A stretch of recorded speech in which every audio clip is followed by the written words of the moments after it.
আসসালামু আলাইকুম। সবাই কেমন আছেন? আশা করি সবাই ভালো আছেন এবং আমিও ভালো আছি এবং সবসময় ভালোর দলেই আছি। আজকে আবার একটি রহস্যময় ঘটনা নিয়ে চলে আসলাম আমি সাদিয়া। একটা অজানা রাত, একটা নির্জন রাস্তায় ফিরছিল একটি ছেলে। কিন্তু সেই ফিরতি পথেই তার গায়ে জড়িয়ে গেল কিছু একটা, যেটা মানুষ নয়, যেটা একটা লাশ। কিন্তু মরে গেলেও শান্তি পায়নি। শুরু হচ্ছে ভয়ঙ্কর হিমশীতল প্রতিশোধের ঘটনা, যেখানে মৃত্যু মানে শেষ না, বরং শুরু। তাহলে চলেন ঘটনায় যাওয়া যাক।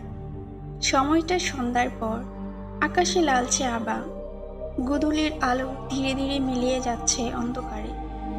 সিফাত এক নির্জন রাস্তার ধারে দাঁড়িয়ে আছে। আজ তার এক বন্ধুর জন্মদিন ছিল। সেই উপলক্ষে তাদের বাসায় দাওয়াত খেতে গিয়েছিল সে। খাওয়া দাওয়া আর গল্পগুজব করতে করতে সময় কখন যে এতটা গড়িয়ে গেছে বুঝতেই পারেনি। এখন রাত হয়েছে, চারপাশটা বেশ ফাঁকা, মানুষের চলাচল প্রায় নেই বললেই চলে।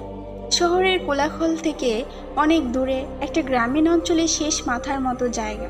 তার বাড়ি এখান থেকে অনেকটা দূরে, কদমতলী গ্রামে। সে অনেকক্ষণ ধরে গাড়ির জন্য অপেক্ষা করছে, কিন্তু রাস্তা যেন আজ একেবারেই নীরব। মাঝে মাঝে দুই একটা মোটরসাইকেল যাচ্ছে, কিন্তু কোনোটাই থামছে না। আশেপাশে বাস বা সিএনজি কোনো কিছুই নেই। মোবাইলটা বারবার কাঁপছে, বাবার কল আসছে বারবার, কিন্তু সিফাত কল রিসিভ করছে না। কিছুটা অপরাধ বোধে ভুগছে সে। বাবার চিন্তার কারণ হতে চাইছে না, কিন্তু আবার ফোন ধরে কি বলবে বুঝতেও পারছে না। ঠিক তখনই সে খেয়াল করে পেছন থেকে একটা পুরনো মডেলের অ্যাম্বুলেন্স এসে ধীরে ধীরে তার সামনে থামে। গাড়িটা দেখতে অনেকটা পরিত্যক্ত বা পুরনো হাসপাতালের অ্যাম্বুলেন্সের মতো। ড্রাইভারের পাশের জানালাটা নামিয়ে এক শুকনো মুখের লোক মুখ বের করে বলে, ভাই, কোথায় যাবেন? সিফাত একটু দ্বিধা নিয়ে উত্তর দেয়, আমি কদমতলী যাব। লোকটা হাসি মুখে বলে, আহা, কদমতলী? সেদিকে আমিও যাচ্ছি ভাই, চাইলে উঠে পড়েন, পথে নিরাপদে পৌঁছে দিব। সিফাত কিছুক্ষণ দাঁড়িয়ে চিন্তা করে, সামনে পেছনে কোনো বিকল্প নেই, সময়ও অনেক হয়ে গেছে। বাবার চিন্তার কথা মাথায় আসে। অবশেষে সে সিদ্ধান্ত নেয়, আচ্ছা ভাই, উঠি তাহলে। সে ব্যাগটা শক্ত করে ধীরে ধীরে অ্যাম্বুলেন্সের দরজা খুলে ভেতরে ওঠে। গাড়িটার ভেতরটা একটু অস্বাভাবিক ঠান্ডা, কোথাও যেন এক ধরনের গন্ধ ছড়ানো, পুরনো হাসপাতালের মতো। হালকা ওষুধ আর অচেনা কিছু। অ্যাম্বুলেন্সটা ধীরে ধীরে আঁধারে ভরা রাস্তায় এগিয়ে চলছে। ভিতরের আলো ক্ষীণ, যেন মরার ঘরে রাখা মোমবাতির শেষ আলোটুকু।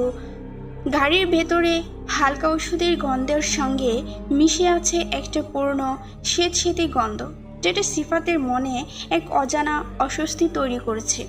ড্রাইভার হঠাৎ বলে ওঠে, ভাই, আপনি কি ঘুরতে এসেছিলেন নাকি?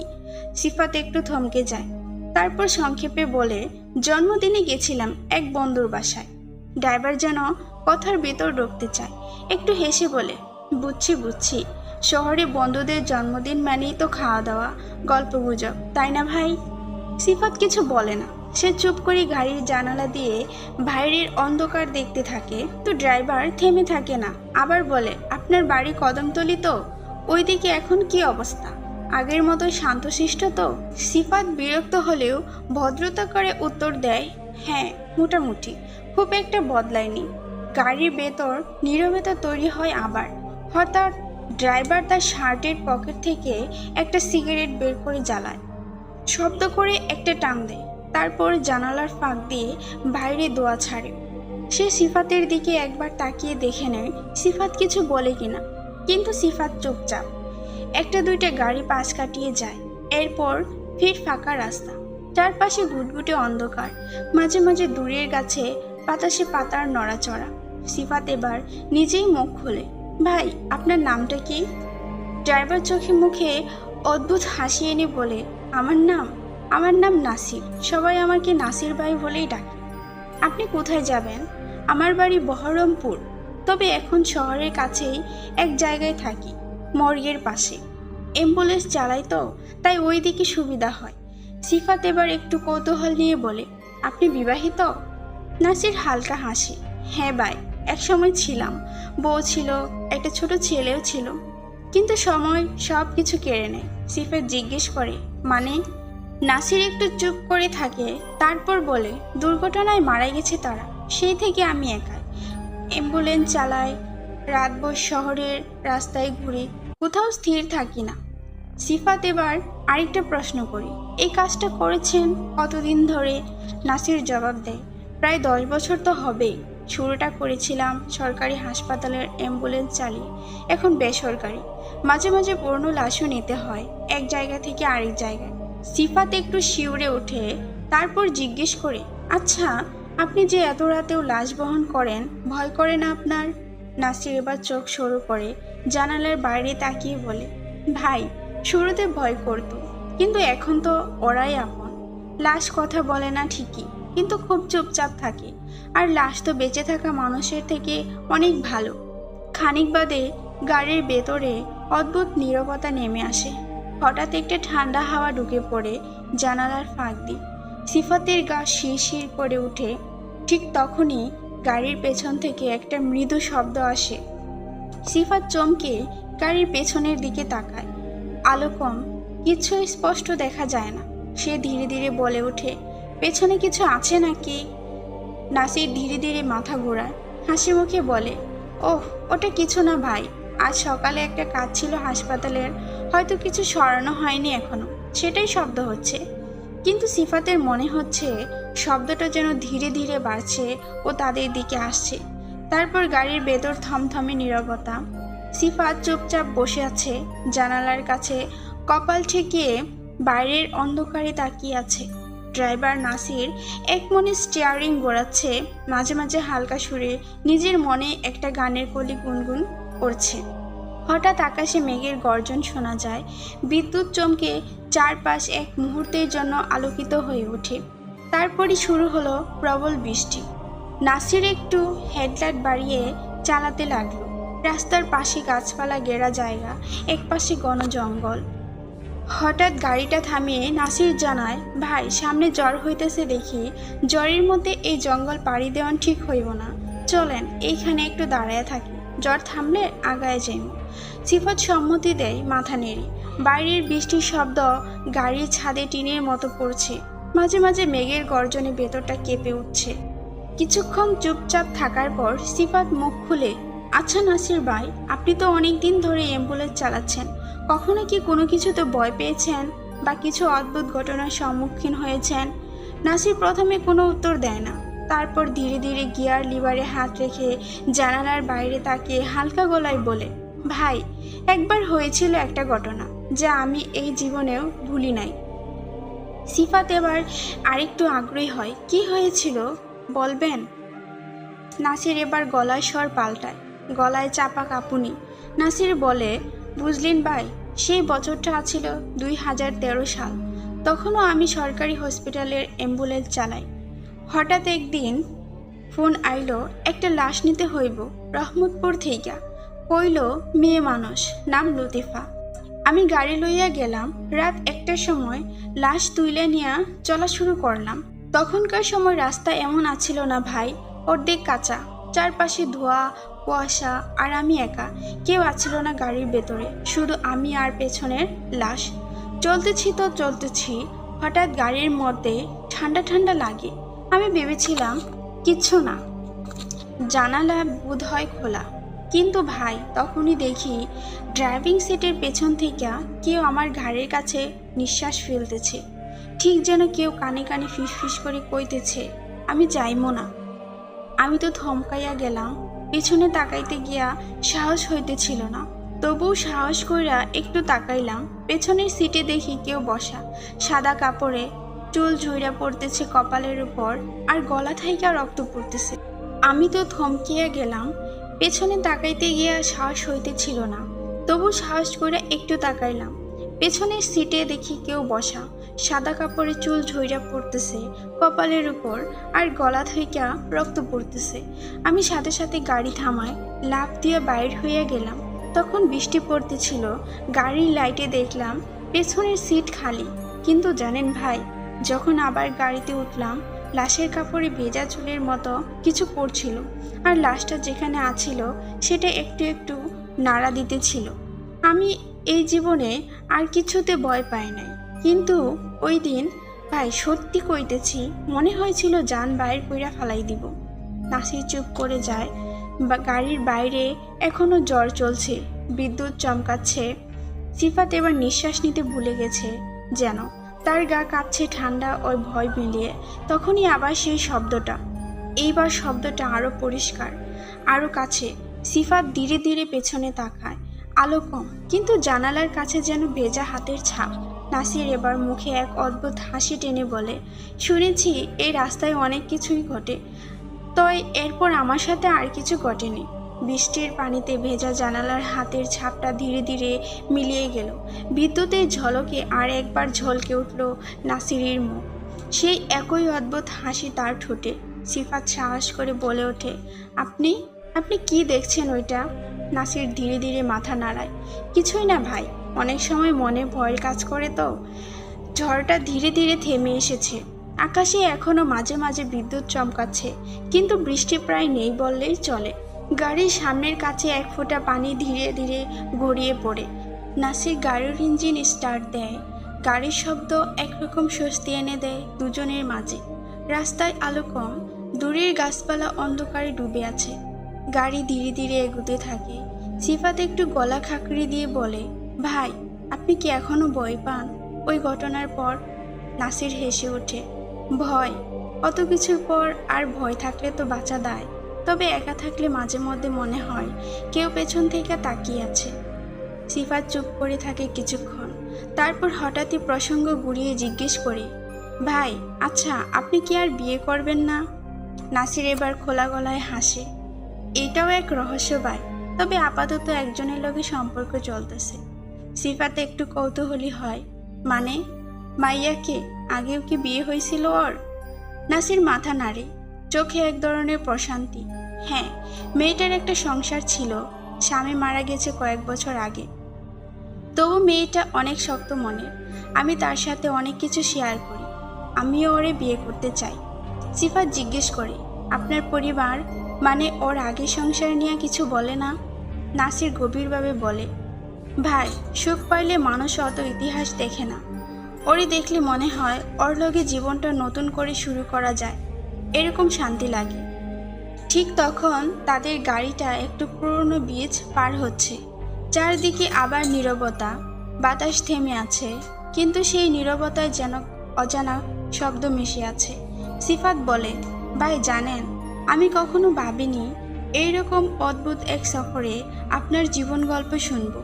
নাসির জানালার দিকে তাকিয়ে বলে, জীবনটা অনেক রহস্যময় ভাই। আপনি যে পেছনে হাতের ছাপ দেখলেন, হয়তো সেটা কোনো ইশারা হতে পারে। সিফাত গাড় ঘুরিয়ে ফের জানালার কাচের দিকে তাকায়। এবার সেখানে কিছুই নেই, কিন্তু তার মনে হয় কেউ যেন তাদের সঙ্গেই আছে, কোনো অতীত, কোনো অতৃপ্ত আত্মা। আর ঠিক তখনই গাড়ির রেডিওটা নিজে নিজে চালু হয়ে যায়। একটা পুরনো গান বাজতে শুরু করে। সিফাত চমকে ওঠে। রেডিওর ভেতর থেকে ভেসে আসছে একটা পুরনো বাংলা গান, তুমি যে আমার, ওগো তুমি যে আমার। সিফাত আচমকা ভয় পেয়ে বলে ওঠে, ভাই এটা হঠাৎ চালু হইল কেমনে? নাসির হালকা হেসে বলে, আরে ভাই ভয় পায়েন না, গাড়ির রেডিওটা একটু সমস্যা আছে, মাঝে মধ্যে এমনি করে নিজে নিজেই চালু হইয়া যায়। অনেক দিন হলো ঠিক করি নাই। সিফাত অস্বস্তি নিয়ে হাসে, আচ্ছা আমি তো ভাবছিলাম অদ্ভুত কিছু হইল নাকি। নাসির গভীর ভাব ভেঙে হালকা গলায় বলে, ভাই দেখি ভয় পাইলেন, আপনি তো সাহসী মানুষ। সিফাত জানালার দিকে তাকিয়ে একটা দীর্ঘশ্বাস ফেলে, তারপর একটু হাসি মিশিয়ে বলে, ভয় না, তবে হঠাৎ এমন হলে বুক ধড়ফড় করবেই তো। গাড়িটা ব্রিজ পেরিয়ে এখন একটু উঁচু রাস্তার দিকে উঠে গেছে। আলো আরও কম, কিন্তু আকাশ ধীরে ধীরে পরিষ্কার হচ্ছে। চাঁদের আলো কোথাও কোথাও ছায়া ফেলছে। নাসির হঠাৎ সিফাতের দিকে তাকিয়ে বলে, আচ্ছা ভাই একটা কথা জিজ্ঞেস করি? সিফাত তার দিকে তাকায়, হ্যাঁ ভাই বলেন। নাসির একটু থেমে জিজ্ঞেস করে, আপনি কি বিয়ে করছেন? সিফাত হেসে বলে, আমার আবার বিয়া? বাবা চায় আমি বড় কিছু হই, এখনো পড়ালেখা শেষ হয়নি, তাই বিয়া তো পরে হবে, দেরি আছে। নাসির মাথা নাড়ে, ঠিক আছে ভাই, তবে আপনার কি কারো সাথে সম্পর্ক চলতেছে? সিফাত একটু সংকোচ নিয়ে মুচকি হাসে। মেয়ে তো আছেই, তবে এখনো কিছু বলি নাই। আমি ঠিক সাহস পাই না, জানেন তো, এই ব্যাপারগুলো নিয়ে একটু ইতস্ত লাগে। নাসির হালকা গলায় বলে, ভাই একটা কথা কই, মায়া মানুষ বড়ই অদ্ভুত জিনিস। সময় থাকতে যদি মনের কথা কইয়া না দেন, পরে হয়তো তাকেই আর পাবেন না। তখন আফসোস ছাড়া কিছুই থাকবে না। সিফাত চুপ করে থাকে। রেডিওতে তখন অন্য এক গান শুরু হয়, কিন্তু এখন সেটা কেমন যেন বিকৃত শোনায়। গলায় ছায়া লেগে আছে, যেন কেউ কষ্ট করে গান গাইছে, যেন গলার মধ্যে ব্যথা। ঠিক তখনই রেডিওটা বন্ধ হয়ে যায়।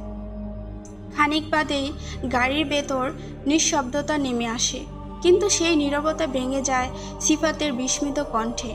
ভাই, সামনে কই দেখেন। নাসির মাথা উঁচু করে রাস্তায় তাকিয়ে দেখে হেডলাইটের আলোয় রাস্তায় ঠিক মাঝখানে কয়েকজন লোক দাঁড়িয়ে আছে। 3 কি 4 জন হবে, অথবা তার চেয়ে বেশি। তাদের স্পষ্ট করে দেখা যায় না। সিফাত ধীরে বলে, ভাই আমার তো কেমন যেন লাগছে, ওরা ডাকাত না তো? নাসির চোয়াল শক্ত করে গাড়ির গতি একটু কমিয়ে আনে, বলে, আমারও মনে সন্দেহ। এই রাস্তায় অনেক সময় এরকম ঘটনা ঘটে, বিশেষ করে নিরিবিলি জায়গায়। ডাকাতরা গাছ ফেলে রাখে, মানুষ থাকলে হামলা করে। সিফাত কাপা কণ্ঠে বলে, কিন্তু ভাই এরা তো দাঁড়ায় আছে, গাছ নাই, কিছু নাই, অথচ রাস্তা একদম ফাঁকা। কারা এরা? নাসির নিঃশ্বাস টেনে বলে, কাছে যাওয়াটা কি ঠিক হবে? এক মুহূর্তেই দুজনে চুপ। গাড়ি থেমে গেছে দূর থেকে।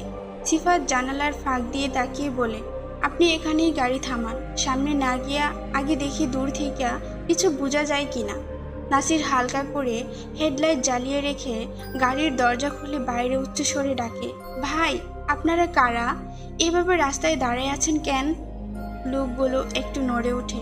একজন সামনে এগিয়ে আসে, তার গলার আওয়াজ হালকা বাতাসে ভেসে আসে, ভাই আমাদের সাথে একটা লাশ আছে, একটু সাহায্য করেন, লাশটা গন্তব্যে পৌঁছায় দেন। নাসির একটু ঘাবড়ে গিয়ে সিফাতের দিকে তাকায়। ভাই লাশ আছে বলে, কিন্তু কই? আমি তো কিছুই দেখতেছি না। সিফাত নিচু গলায় ফিসফিস করে, ভাই রেডিও যেমন চলছিল, গান যেমন বিকৃত শোনাইতেছিল, এখন আবার এইসব কথা, আমি কেমন জানি ভয় পাইতেছি ভাই। আমরা সামনে না যাই, চলেন পালাই। নাসির অস্বস্তি নিয়ে বলে, কিন্তু যদি সত্যিই বিপদে পড়ে থাকে? নাসির দরজার পাশে দাঁড়িয়ে লোকটার দিকে তাকিয়ে থাকে। বাতাসটা যেন আরো ভারী হয়ে উঠেছে। দূর থেকে লোকটা বলে, ভাই সাহায্য করেন, লাশটা গন্তব্যে পৌঁছায়া দেয়া যান। নাসির একটা দীর্ঘশ্বাস ফেলে সিফাতের দিকে ফিরে তাকায়। ভাই আপনি ভয় পাইতেছেন বুঝি? কিন্তু যদি আসলেই কোনো বিপদে পড়ে থাকে, মানুষ হিসেবে সাহায্য তো করতেই হয় না? সিফাত তাড়াতাড়ি মাথা নাড়ে। না ভাই, আমি ভয় পাইতেছি বলতেছি না, কিন্তু এইটা কেমন জানি অস্বাভাবিক লাগতেছে। ভাই লাশ আছে, অথচ আমরা কিছুই দেখি না, আর রেডিও, ওই বিকৃত গান, সব কিছু মিলে কেমন একটা গা ছমছমনি ব্যাপার। নাসির গম্ভীরভাবে বলে, ভাই আগে তো ব্যাপারটা কি দেখি। মানুষ বিপদে থাকলে তো চাইলেই আমরা ফিরা যাইতে পারি না। আপনি চান আমি মানুষগুলোরে একটু জিজ্ঞেস করি? সিফাত গলার স্বর নিচু করে বলে, আপনি চাইলেই তো থামছিলেন না। আমি তো আগেই কইছিলাম চলেন পালাই।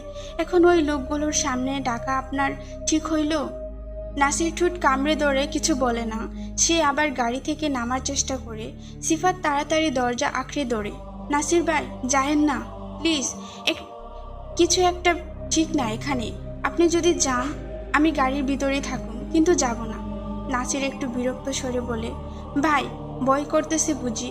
আচ্ছা আমি দূর থেকে একটু কথা কই, কাছে যাই না। এই বলে সে গাড়ি থেকে বের হয়ে গলার সুর উঁচু করে বলে, ভাই ঠিক আছে, লাশটা কোথায় আমরা দেখি। সেই লোকটা আরেকটু এগিয়ে আসে, কিন্তু তার মুখটা এখনো অন্ধকারে ঢাকা। হেডলাইটের আলো তার হাঁটু পর্যন্ত পৌঁছালেও মুখের উপর যেন কোনো আলো পড়ে না। লোকটা ধীরে বলে, লাশটা পেছনের গাছতলায়। আমরাও খুব ভয় পাইতেছি ভাই। লাশের মুখ থেকে মাঝে মধ্যে শব্দ আসে। নাসির আচমকা থমকে দাঁড়ায়। লাশের মুখ থেকে শব্দ আসে মানে? লোকটা যেন একেবারে কাপা কণ্ঠে বলে, ভাই লাশটা একা না, তার সাথে কিছু আছে। মাঝে মাঝে হু হু করে কান্নার আওয়াজ হয়। গাড়ির ভেতর থেকে সিফাত চিৎকার করে ওঠে, নাসির ভাই আসেন, এখনই গাড়িতে ওঠেন প্লিজ ভাই, কিছু একটা ভয়ানক গন্ডগোল আছে এখানে। নাসির পেছনে তাকিয়ে থেকে সিফাত জানালার কাচের ভেতর থেকে মুখটা সাদা ফ্যাকাশে করে তাকিয়ে আছে। নাসির গাড়ি ঘুরিয়ে দেখে লোকটা আর একা না, তার পিছনে দাঁড়িয়ে আছে আরও দুজন। আর সেই পেছনের ছায়ার মধ্যে কিছু একটা নড়ছে, যেন শুয়ে আছে কেউ চুপচাপ নিঃশব্দে। নাসির ঠোঁট শুকিয়ে গেছে, আর কিছু না ভেবে দৌড়ে গাড়ির দিকে ছুটে আসে। সেই মুহূর্তে রেডিও আবার নিজে নিজে চালু হয়ে যায়। নাসির গাড়ির দরজা খুলেই ঢুকে পড়ে। সিফাত চিৎকার করে ওঠে, চলেন ভাই, দেরি করলে আর ফিরে যেতে পারম না। নাসির কিছু না বলে স্টার্ট দেয়, গাড়ি ঘুরিয়ে দেয় বিপরীত দিকে। হেডলাইটের আলোয় তারা দেখতে পায় সেই লোকগুলো আর আগের জায়গায় নেই। রাস্তার একদম পাশে গাছের নিচে কিছু একটা শুয়ে আছে, সাদা কাপড় জড়ানো, কিন্তু তার বুক ওঠানামা করছে। নাসির গাড়ির গতি বাড়ায় আর পেছনে ফেলে যায় সেই বিকৃত গান, অন্ধকার আর সেই লোকগুলোকে। নাসির গাড়ির গতি বাড়িয়ে হেডলাইটের আলোয় ধুলোমাখা পথে এগিয়ে চলছে, যেন অন্ধকারে গিলে ফেলার আগেই পালাতে হবে। সিফাত এখনো ভয়ে জড়সড় হয়ে বসে আছে, চোখ দুটো জানালার ফাঁক দিয়ে বাইরে তাকিয়ে। হঠাৎ একটা মুড়ে এসে নাসির হালকা ব্রেক কষে বলে, এই রাস্তা দিয়ে যাব এখন, আগেরটা ভালো লাগতেছে না, কি জানি আবার পেছন থেকে কিছু আইসা পড়ে কিনা। নতুন রাস্তাটা তুলনামূলক সরু, তবে গাছপালার কমতি নেই। রাতের নীরবতায় শুধু গাড়ির ইঞ্জিনের শব্দ, আর মাঝে মধ্যে ঝোপঝাড়ে ধামকা হাওয়ার শো শো শব্দ। নাসির কিছুটা এগিয়ে ধীরে ধীরে গাড়ির গতি কমায়। বাতাসে এখন আর সেই অজানা আতঙ্ক নেই, বরং দুজনে একটু নিঃশ্বাস ফেলে শান্ত হবার চেষ্টা করে। সিফাত মুখ তুলে চুপচাপ বলে, ভাই, একটু আগের ঘটনাগুলো স্বপ্নই মনে হইতেছে ভাই। আপনার কাছে কি মনে হয়েছে, এরা আসলে কারা ছিল? নাসির গম্ভীর মুখে সামনের দিকে তাকিয়ে থেকে বলে, দেখেন ভাই, আমার তো মনে হইতেছে এরা হইল ডাকাত দল।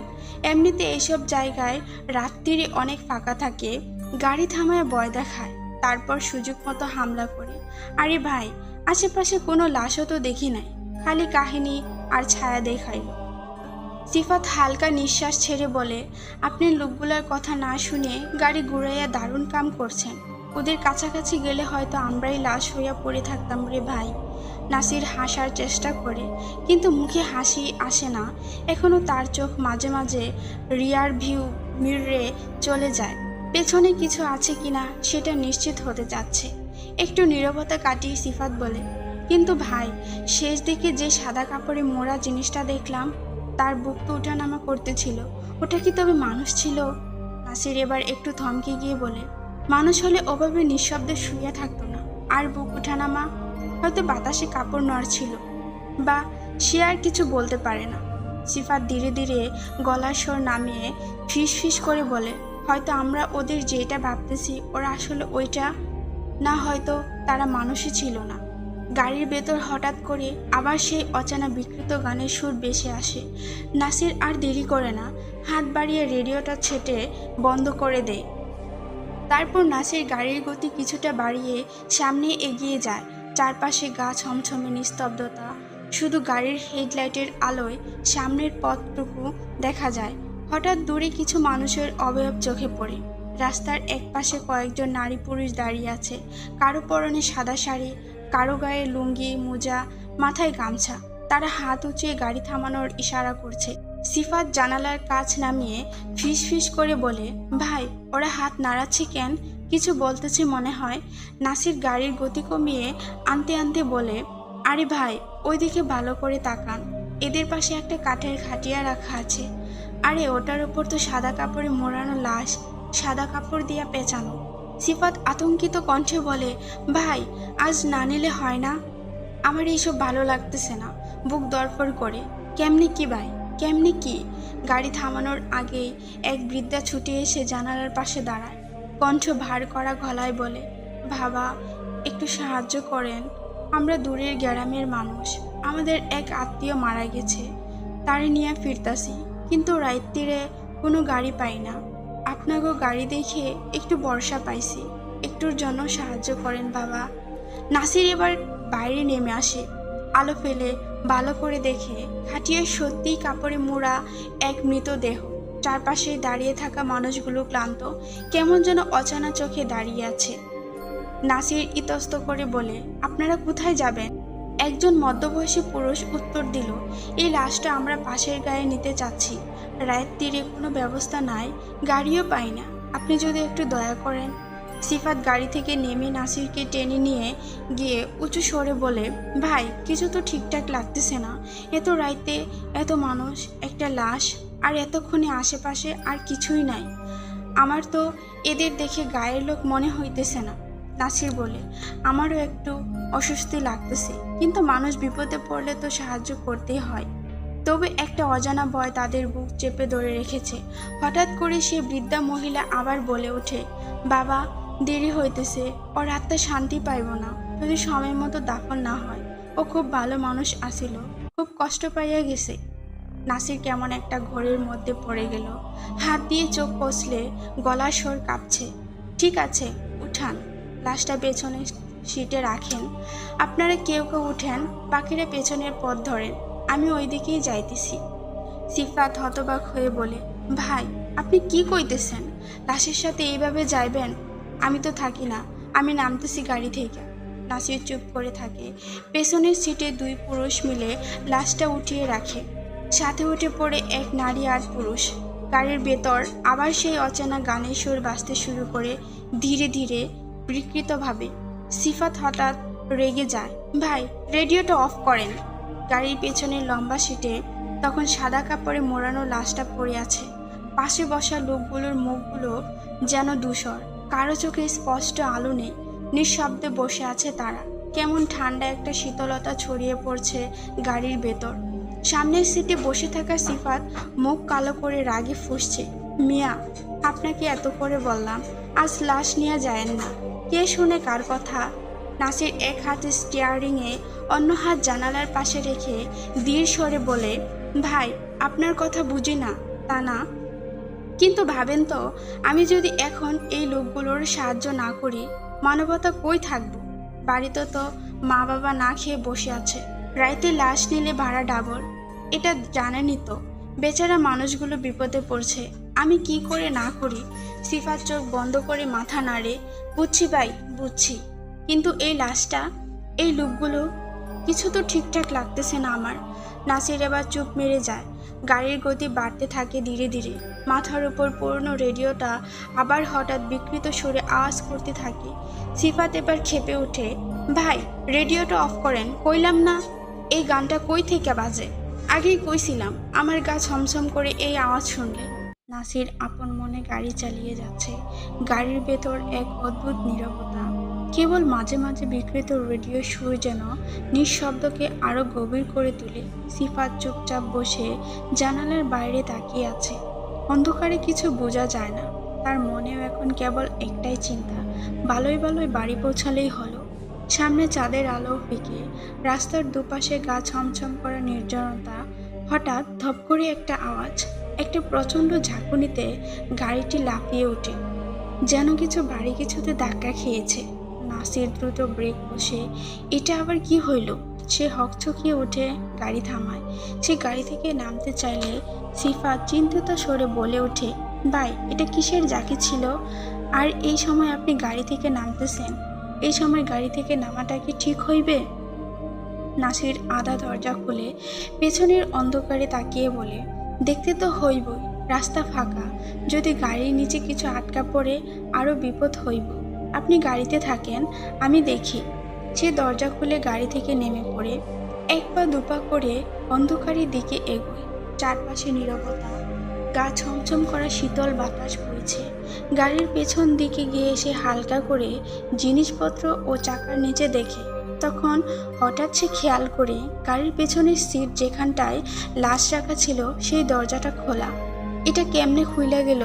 নাসির ফিসফিস করে। ঠিক তখনই সিফাত ভেতর থেকে চিৎকার করে ওঠে, ভাই ভাই দেখেন তো, লোকগুলো তারা কোথায় যেন যাইতেছে। নাসির চোখ বড় বড় করে দেখে সাদা কাপড়ে মোড়ানো লাশটাকে ঘিরে থাকা সেই পুরুষ আর নারী। তারা ধীরে ধীরে হেঁটে রাস্তার পাশে থাকা ঝোপঝাড়ির মধ্য দিয়ে অন্ধকারে মিশে গেল। এই লোকগুলা কই যাইতেছে? নাসির ফিস ফিস করে বলে। সে ওদের পিছু নিতে চায়, কিন্তু পা যেন এগোয় না। তার শরীর হাড়ে হাড়ে ঠান্ডা হয়ে গেছে। সিফাত তখন গাড়ি থেকে মাথা বের করে আবার বলে ওঠে, ভাই কিছু তো ঠিকঠাক না। আমি কইছিলাম এরা মানুষ না, আপনি আর কাছে যায়েন না, চলেন ভাই। নাসির এবারও কিছু বলে না, কেবল স্থির চোখে তাকিয়ে থাকে অন্ধকারের দিকে, যেখানে সাদা কাপড়ের এক টুকরো এখনো বাতাসে ঝুলে আছে, ঝোপঝাড়ের ফাঁকে মিলিয়ে যাচ্ছে। ভাই আপনি দ্রুত গাড়িতে আসেন। সিফাত এবার চিৎকার করে বলে ওঠে, ওই লোকগুলার আশায় থাকলে হইব না, চলেন তাড়াতাড়ি চলে যাই। নাসির এখনো হতবিহ্বল হয়ে ঝোপের দিকে তাকিয়ে থাকে। সে ধীরে ধীরে বলে ওঠে, ভাই ওরা যে চলে গেল, এখন লাশের ভাড়া দিবে কে? সে কথাটা শেষ করতেই সিফাত তাড়াতাড়ি গাড়ির পেছনে সিটের দিকে তাকায়। অন্ধকারে মোবাইলের ফ্ল্যাশ জ্বালিয়ে দেখে লাশটা তখনও সিটেই পড়ে আছে, ঠিক আগের মতোই, সাদা কাপড়ে মোড়ানো, নিস্তব্ধ নিথর দেহ। ভাই ভাই লাশটা তো এখানেই আছে, উত্তেজিত কণ্ঠে বলে ওঠে সিফাত। এখন সব ভাড়ার কথা ভাবার টাইম না, আপনি গাড়ি ছাড়েন। এক মুহূর্ত এই জায়গা নিরাপদ নয়, এখানে থাকলে বিপদ বাড়বে। নাসির যেন তার কথা শুনেও শুনে না, ফ্যাকাশে মুখে বিড়বিড় করে বলে, ওরা যে চলে গেল আর লাশটা এখন আমার গাড়িতে, আমি কি করুম ভাই? উল্টে এখন তো আমি বিপদে পড়ছি, কেন যে এই লাশটা নিতে গেছিলাম। সিফাত এবার বিরক্ত হয়ে বলে, আমি তো আগেই কইছিলাম ভাই, তাও আপনি শুনলেন না। রাইতে এরকম ফাঁকা রাস্তায় অচেনা লোক, অচেনা লাশ, কিছুই তো ঠিকঠাক লাগে না। এখন বুঝতেছেন? নাসির এবার যেন ঘর থেকে বেরিয়ে আসে, তার মাথায় চিন্তার জ্বর। সে ভাবে, না এসব স্বাভাবিক না। লোকগুলো হয়তো একটা প্ল্যান করেছে, হয়তো এটা একটা ফাঁদ, ডাকাতদের খবর দিতে গেছে তারা। লাশের কথা বলে আমার গাড়িতে উঠলো, এখন সুযোগ খুঁজতেছে। তার চোখে আতঙ্ক আর সন্দেহ। সে হঠাৎ চিৎকার করে ওঠে, না আর না, এক মুহূর্ত এখানে থাকলে চলবে না। এই বলে দ্রুত গাড়িতে উঠে পড়ে ইঞ্জিন চালু করে গাড়িটি জোরে চালাতে শুরু করে। পেছনে ঝোপঝাড় অন্ধকারে হারিয়ে যায়, আর সামনের রাস্তা শুধু অজানা, নিঃসঙ্গ আর রহস্যে মোড়া। গাড়ির ভেতরে সেই বিকৃত রেডিওর আওয়াজ হালকা করে বেজে যাচ্ছে। সিফাত চুপচাপ, নাসিরের ঠোঁট শক্ত করে একটার পর একটা গিয়ার বদলাচ্ছে।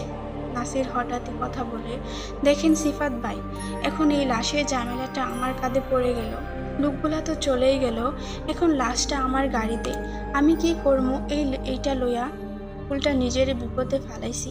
সিফাত একটু চুপ করে থাকে, তারপর মোবাইলের আলোটা লাশের দিকে একবার তাকিয়ে আবার ফিসফিস করে বলে, আমার মনে হয় ওরা লাশটা নেওয়ার জন্য কাউরে খবর দিতে গেছে, আমরা বুঝতে পারি নাই ভাই। 1 মিনিট আর দেরি করলে হয়তো ওরা ফিরে আসতো, তখন কি হতো কে জানে। নাসির দপ করে ব্রেক কষে গাড়ি জাকি খেয়ে থেমে যায়।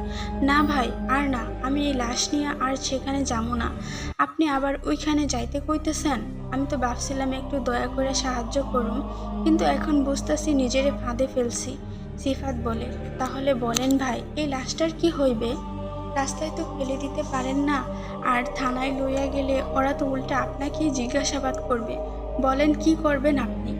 নাসির মাথায় হাত দিয়ে বসে পড়ে স্টিয়ারিং ধরে, কণ্ঠটা যেন কাঁপছে। আমি যদি থানায় যাই আর ওরা খোঁজ পায়, তাহলে বলে বসবে আমিই খুন করেছি। আর এই লাশের কোনো ঠিক ঠিকানা তো নাই, পরিচয় জানা যায় না। ওরা তো বলছিল এটা তাদের মা, কিন্তু সেই কথারও তো কোনো প্রমাণ নেই। কিসের মা, কার মা, কেউ জানে? সিফাত এবার একটু থেমে গম্ভীর গলায় বলে, ভাই আমার মনে হয় এই লাশটা সাধারণ কিছু না। ওদের চেহারা মনে নাই, হাইটে যাওয়ার সময় দেখলেন না, সাদা কাপড়ের নিচ দিয়ে পা দেখা যাচ্ছিল না কারো, যেন মাটি ছুঁইতেও লাগতেছে না। একটা শীতের ঝাপটা লইয়া গেল সেই সময়, মনে পড়তেছে? নাসির হঠাৎই শিউরে উঠে চুপ করে থাকে কয়েক সেকেন্ড, তারপর গলা নামিয়ে বলে, আপনি কি বলতে চাচ্ছেন? এরা মানুষ না? সিফাত গম্ভীর, চোখ সরায় না মোড়ানো লাশটার দিক থেকে। আমি কিছু বলতে চাই না ভাই, শুধু বলতেছি সময় থাকতে এই ঝামেলা মেটান। লাশটা যদি সত্যিই কিছু অস্বাভাবিক হয়, তাহলে যত দ্রুত সম্ভব এটাকে কোথাও রেখে আসতে হবে। হয়তো ওরা খুঁজে আসবে, হয়তো কিছু চাইবে, জানি না। হঠাৎ করে গাড়ির রেডিওটা বিকট চিৎকারে বিকৃত সুরে আওয়াজ করতে থাকে। তুমি ফুরিয়ে গেছো না, তুমি এখনো আছো। নাসির ভয়ে রেডিওটা বন্ধ করে দেয়। তার কপালে ঘাম। না ভাই, আমার এই লাশটা কোথাও ফালাইয়া যায়, যত দূর পারি। আমি আর এইটার লগে এক মুহূর্ত থাকতে পারবো না। গাড়ির ভেতরটা থমথমে, একটা অস্বস্তিকর শীতলতা যেন ছড়িয়ে আছে। রেডিওটা বন্ধ, বাতাসে নিস্তব্ধতা। তাদের পেছনে সিটের উপর নিঃশব্দে পড়ে থাকা সাদা কাপড়ে মোড়ানো লাশ। গাড়ি চলছে অন্ধকার গ্রামীণ রাস্তা দিয়ে, দুপাশে ঝোপঝাড়, মাঝে মাঝে কুকুরের কান্নার মতো দূর থেকে বেশি আসা শব্দ। হঠাৎ সিফাত বলে ওঠে, ভাই, এই লাশটারে এভাবে কোথাও ফালাইয়া যাওয়াটা কি ঠিক হইব? যদি কিছু হয়? নাসির থমথমে গলায় বলে, দেখেন ভাই, যা খুশি বলেন, আমি এই লাশের ঝামেলা আর নিতে পারতেছি না। যারা লাশটা দিছিল তারা কই গেল তা কেউ জানে না। এখন যদি থানা পুলিশে পড়ি আমি শেষ। সামনে কোথাও নিরিবিলি জায়গা পাইলে ফালাইয়া আইমু। যেই ভাবা সেই কাজ। গাড়িটা ধীরে ধীরে একটা নির্জন মেঠো পথের ধারে থামে। চারপাশে গা ছমছমে, ঝোপঝাড়, গাঢ় অন্ধকার। দূরে একটা পুরো বাড়ির মতো ধ্বংসাবশেষ দেখা যাচ্ছে। নাসির ইঞ্জিন বন্ধ করে এক নিঃশ্বাসে বলে, এই জায়গাটা ঠিক আছে, চলেন ভাই, এখানেই রাখি, কেউ আসবে না, কেউ দেখবেও না। সিফাত একটু অস্থির হয়ে তাকায় লাশটার দিকে, মুখটা শুকিয়ে গেছে। ভাই, আমার মনে হয় আর একটু ভেবে নেওয়া দরকার ছিল। যদি ওরা লাশটির খুঁজে ফিরে আসে। নাসির বলে, অত বাবার টাইম নেই ভাই, আপনি শুধু আমাকে একটু সাহায্য করেন, আমি একা একা পারুম না। সিফাত মুখ শক্ত করে ভয়কে গিলে নেয়। আমার এসব লাশ ধরতে ভালো লাগে না ভাই, ভয় লাগে আমার। নাসির এক ঝাঁকিতে দরজা খুলে গাড়ি থেকে নেমে পড়ে, পুরুষ মানুষের আবার ভয় পেলে হয় নাকি? আসেন ভাই, লাশটা একটু ধরেন। সিফাত ধীরে ধীরে দরজা খুলে বাইরে আসে। রাতের ঠান্ডা বাতাস, কিন্তু বুকের ভেতর যেন আগুন। মোবাইলের ফ্ল্যাশ জ্বালানোর পর আলোর বৃত্তে সাদা কাপড় মোড়ানো লাশটা চোখে পড়ে, একটুও নড়ে না, ঠিক যেমন ছিল। নাসির কাপড়ের নিচ থেকে এক কোণা ধরে তুলে বলে, এই পাশে ধরেন ভাই, তাড়াতাড়ি করি। দুজনে মিলে লাশটা নিচে নামাতে চায়। হঠাৎ এক অদ্ভুত ভার বুঝতে পারে তারা। লাশটা হঠাৎ যেন আরো ভারী হয়ে গেছে, এমনকি কাপড়ের ভেতর দিয়ে কিছু নড়ছে কিনা। সিফাত শিউরে উঠে বলে, ভাই ভাই, এই লাশটা কিছু একটা করছে, এটা কি নড়তেছে? নাসির দাঁতে দাঁত চেপে বলে, চুপ করেন, ওসব ভাবলে কিছুই পারুম না, ধরেন। দুজনে মিলে কোনো মতে লাশটা গাড়ির বাইরে নিয়ে আসে। সেই নির্জন জায়গাটায় রাখে।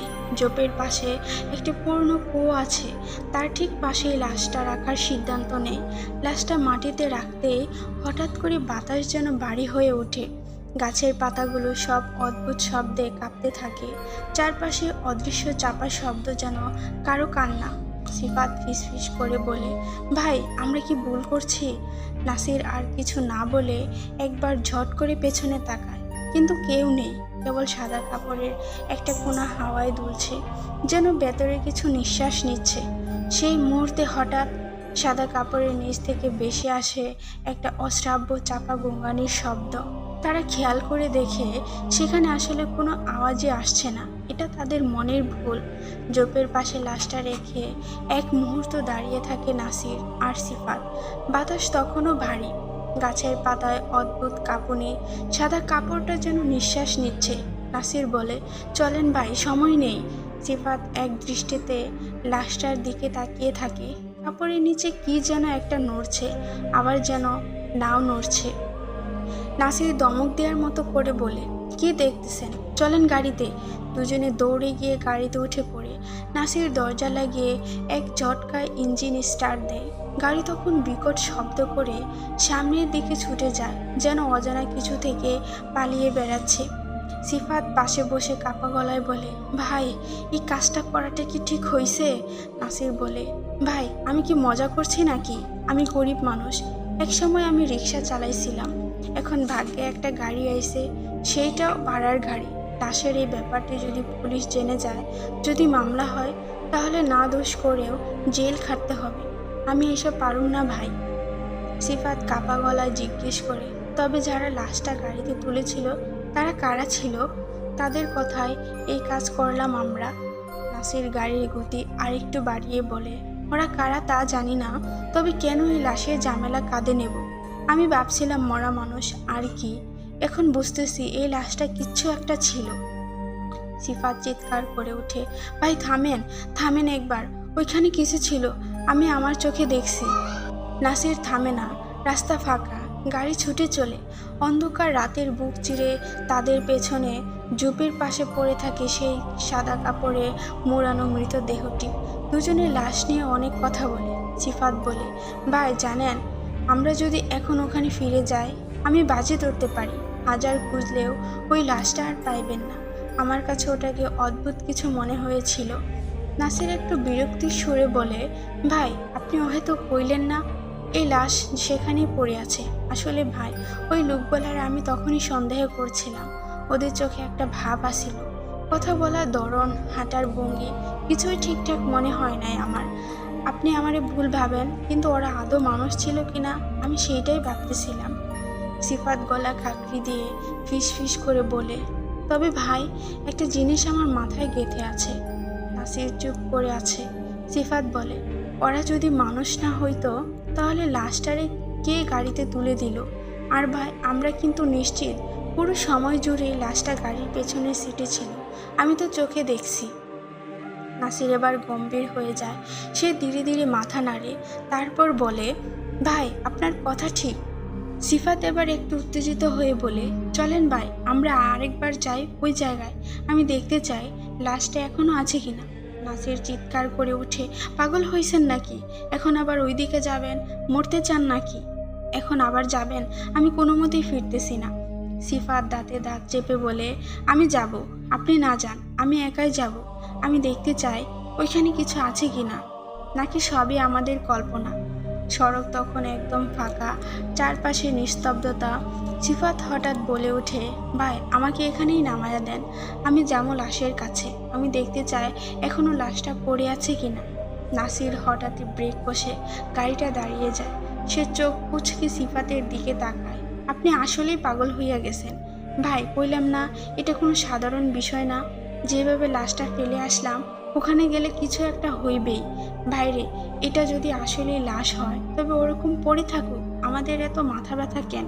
যদি ওইটা লাশ না হয়, কিছু অশরীরই হয়, তবে ভাই আপনি নিজেই জানেন তখন কেউ আপনাকে বাঁচাইতে পারবে না। সিফাত গলায় দৃঢ়তা এনে বলে, ভাই এভাবে ভয় পাইলে হইব না। যেই লাশ আমরা গাড়িতে তুলছিলাম সেটা হঠাৎ করে রাস্তার পাশে কিভাবে পড়ে থাকে, আর আমি চোখে দেখছি আমরা লাশটা এভাবে ফেলে যেতে পারি না। আমি নিশ্চিত আমাদের কিছু একটা ভুল হচ্ছে। আমার তো মনে হচ্ছে আমরা এমন কিছুতে জড়ায় গেছি যেটার মাথা মুন্ডু নাই, আর যেহেতু আমি জড়াইছি আমি সত্যটা জানতেই চাই। নাসির আবার গাড়ি স্টার্ট দেয়, বলে, ভাই কইলাম তো কিছু রহস্যই ভালো। আপনি যাবেন, তারপর যদি ফেরত না আসেন তখন কেডা দায় নেবে? আমি তো হাটহাজারি থেকে আসছি কাজ করতে, লাশের গাড়ি চালাই, কিন্তু আত্মার লোকে ঝামেলায় জড়াতে চাই না। আর যদি সত্যি সেটা লাশ হয় তো ঝামেলার কমতি নেই। ভাই আপনি যদি এখন নামেন আমি থামাবো না, কইলাম এখানে নামলে আমি চলে যাব। সিফাত চোখ নিচু করে বলে, ঠিক আছে ভাই আপনি থামান, আমি নামতেছি। নাসির এক মুহূর্ত চুপ করে থাকে, তারপর মুখ ফিরিয়ে বলে, আল্লাহ ভরসা ভাই, নামেন, কিন্তু একখান কথা, সাবধানে যায়েন। সিফাত এক চিলতে হাসি দিয়ে দরজা খুলে নেমে পড়ে। গাড়ি আবার গতি নেয়। নাসির পেছনে তাকায় না। অন্ধকার রাস্তার এক পাশে দাঁড়িয়ে সিফাত একবার তাকায় গাড়ির পেছনে মিলিয়ে যাওয়া লাইটের দিকে, তারপর ধীরে ধীরে পেছনের সেই ঝোপের দিকে হাঁটতে শুরু করে, যেখানে কিছুক্ষণ পূর্বে তারা সাদা কাপড় মোড়ানো লাশটি ফেলে গিয়েছিল। সিফাত হেঁটে চলছে, পায়ের নিচে শুকনো পাতার মচমচে শব্দ। মাথার উপর দিয়ে একটা পেঁচা উড়ে যায়। ঝোপের কাছাকাছি আসতেই সিফাত থেমে যায়। তার নিঃশ্বাস যেন একটু একটু করে ভারী হয়ে উঠছে। সে জানে এই জায়গাটায়, ঝোপের নিচে এই মাটির উপরেই তারা ফেলে গিয়েছিল সাদা কাপড়ে মোড়ানো লাশটা। কিন্তু এখন লাশ কই? চারদিক ঘুটঘুটে অন্ধকার, গা ছমছমে নীরবতা, ঝোপে ডালপালা হালকা বাতাসে দুলছে। সে একটু এগিয়ে যায়, ঝুঁকে দেখে সাদা কাপড়ের চিহ্নও নেই। মাটিতে এমনভাবে পাতা আর মাটি ছড়িয়ে আছে যেন কেউ এখানে কিছুই রাখেনি। তার মুখ শুকিয়ে যায়। এত তাড়াতাড়ি কে লাশটা নিল? না, লাশটা তো এখানেই ছিল, আমি নিজে দেখছি। সিফাত পেছন থেকে একবার তাকায়। রাস্তা এখন ফাঁকা, নাসিরের গাড়ির আলো বহু আগেই মিলিয়ে গেছে। চারপাশে কোনো মানুষের সাড়া নেই। সে কাপা হাতে পকেট থেকে মোবাইলটা বের করে টর্চ অন করে। আলোটা সরু লাইন করে ছুঁয়ে যায় ঝোপের মাটি, গাছের গুঁড়ি আর পাতাগুলোকে। হঠাৎ ঝোপের ভেতরে মাটি যেন একটু উঁচু নিচু। সিফাত এগিয়ে গিয়ে মোবাইলের আলো ফেলে। না, সাদা কাপড় না, কিন্তু সেখানে কিছু একটা যেন হেঁটে গেছে, পায়ের ছাপ। অন্ধকারে সিফাত মোবাইলের আলো ফেলে বুঝে যায় ঝোপের মাটিতে হালকা পায়ের ছাপ, যেন কেউ বা কিছু এখান থেকে হেঁটে গেছে। হঠাৎই পেছন থেকে এক ঠান্ডা বাতাস এসে তার গা ছুঁয়ে যায়। সেখানে লাশটি না পেয়ে সিফাত সিদ্ধান্ত নেয় সে বাড়ি ফিরে যাবে।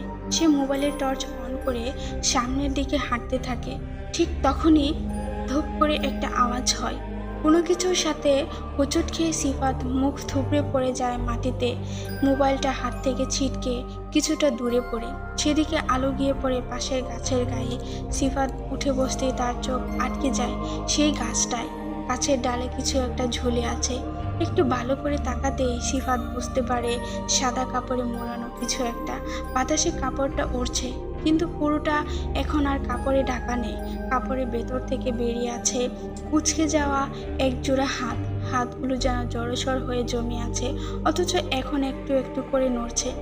সিফাতের শ্বাস বন্ধ হয়ে আসে। তার চোখ ভয় আর অবিশ্বাসে চওড়া হয়ে যায়। গলা শুকিয়ে কাঠ। সে কাঁপতে কাঁপতে এক পা দু পা পেছনে সরে যায়। তখনই লাশটা নড়ে ওঠে।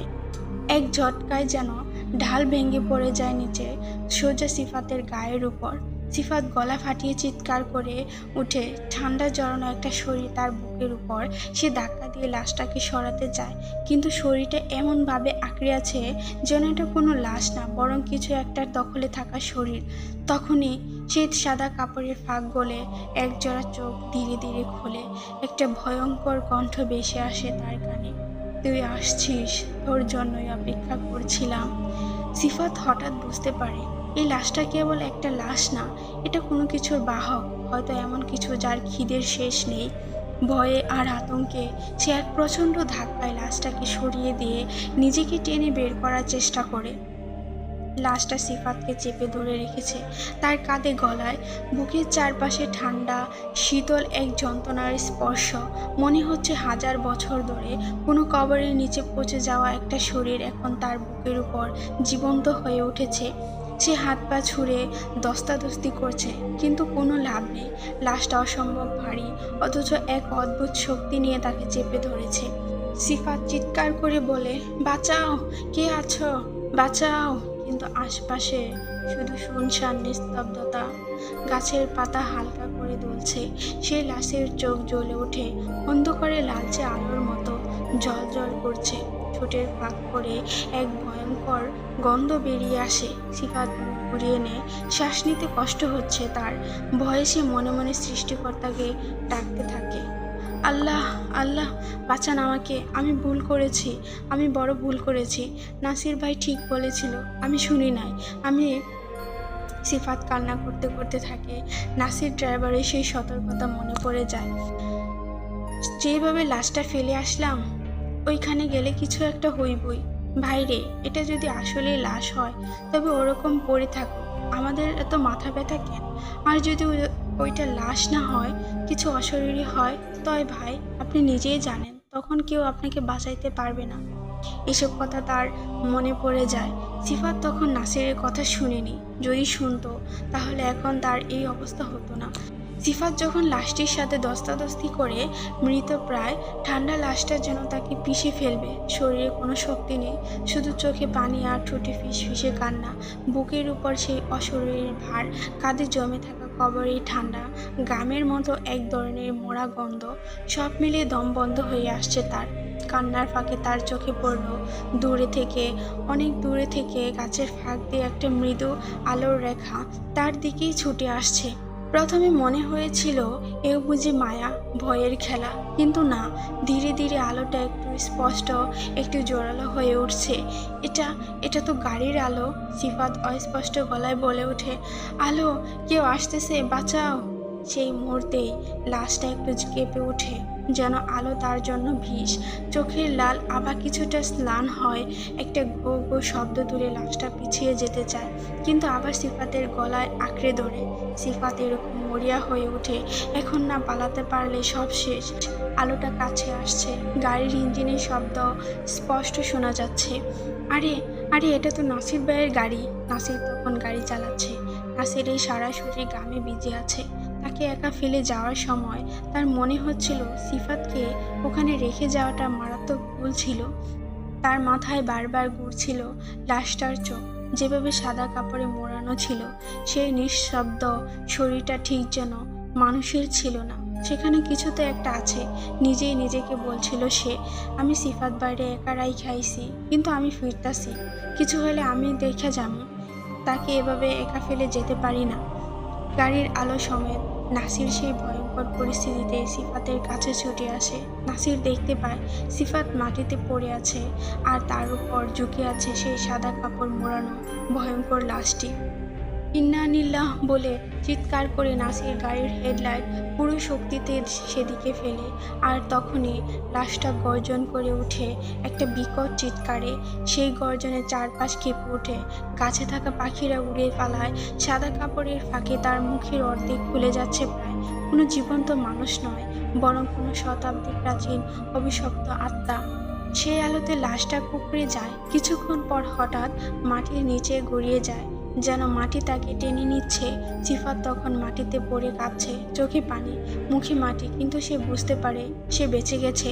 নাসির দৌড়ে এসে সিফাতকে কোলে তুলে, ভাই, ভাই সিফাত, কথা কও, আমি আইছি, ভাই আমি আইছি।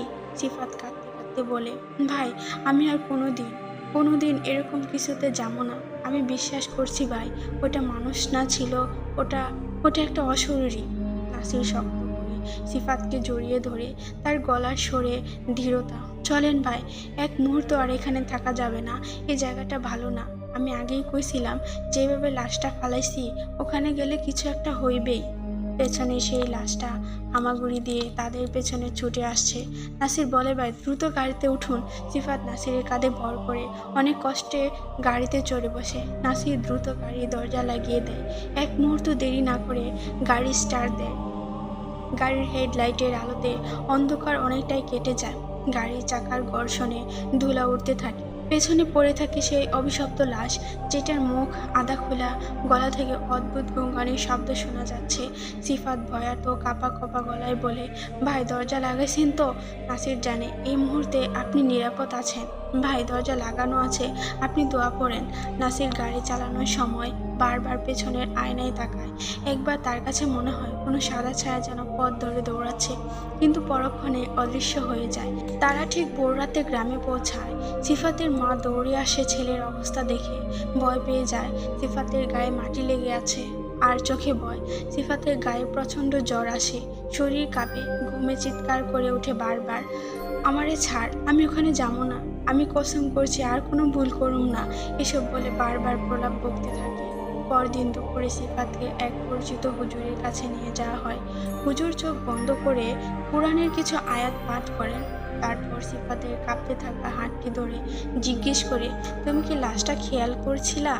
সিফাত কাঁপতে কাঁপতে মাথা নাড়ে, খেয়াল করেছিলাম। লাশটা সাদা কাপড়ে মোড়ানো ছিল, চোখ খোলা, আমারে ডাইকা ডাইকা কইতেছিল, তুই আসছিস, আমি তো তোরই অপেক্ষায় ছিলাম। হুজুর কিছুক্ষণ গভীর দৃষ্টিতে তাকিয়ে থাকে, তারপর ধীরে ধীরে বলে, এই অপমৃত্যুতে মরার পরের আত্মা, জিন না, শয়তানও না, এটা এক ধরনের ভাসমান আত্মা। কেউ হয়তো রাস্তায় মরেছিল আর কেউ লাশটারে যথাযথ দাফন দেয় নাই। সেই আত্মাটাই এখন রাতের বেলা রাস্তায় রাস্তায় ওত পেতে শিকারের অপেক্ষায় থাকে। যারা রাতের বেলা চলাচল করে, বিশেষ করে যারা ভয় পায় ও অতিরিক্ত সাহস দেখাতে যায়, লাশটা তাদের শিকার বানায়। সিফাত মুখ ডেকে কাঁদে। আমি ভুল করেছি হুজুর, আমি মনে করেছি মানুষ মাইরা ফালাইছে, কিন্তু অত মানুষই ছিল না। হুজুর একটানা কিছু দোয়া লিখে দিয়ে বলে, এই দোয়াগুলো রোজ সকালে পড়বা, আর যাই করো ভুলেও ওই জায়গায় কখনো যাইবা না। দিন যায়, সপ্তাহ বেরোয়, সিফাত ধীরে ধীরে সুস্থ হয় ঠিকই, কিন্তু আর আগের মতো হাসি খুশি থাকে না। চোখে এক ধরনের ভয় দেখা যায়। সেই রাতে যা দেখেছে সে চাইলেও ভুলতে পারে না। এদিকে নাসির, সে এখন রাত হলে আর গাড়ি নিয়ে বের হয় না। তারা দুজনেই জানে সেই গা ছমছমে ভয়ঙ্কর লাশের কথা। সাদা কাপড়ে মোড়ানো সেই অভিশপ্ত আত্মা এখন অপেক্ষায় আছে, হয়তো কোনো রাতভর চলা বাহনের আশায়, হয়তো কোনো সাহসী ভুলের অপেক্ষায়। গল্পটি কেমন লাগলো অবশ্যই কমেন্টে জানাবেন। আপনার একটি কমেন্ট আমাদের পরবর্তী গল্পের ভিডিও বানাতে আরও উৎসাহ যোগায়। আল্লাহ হাফেজ।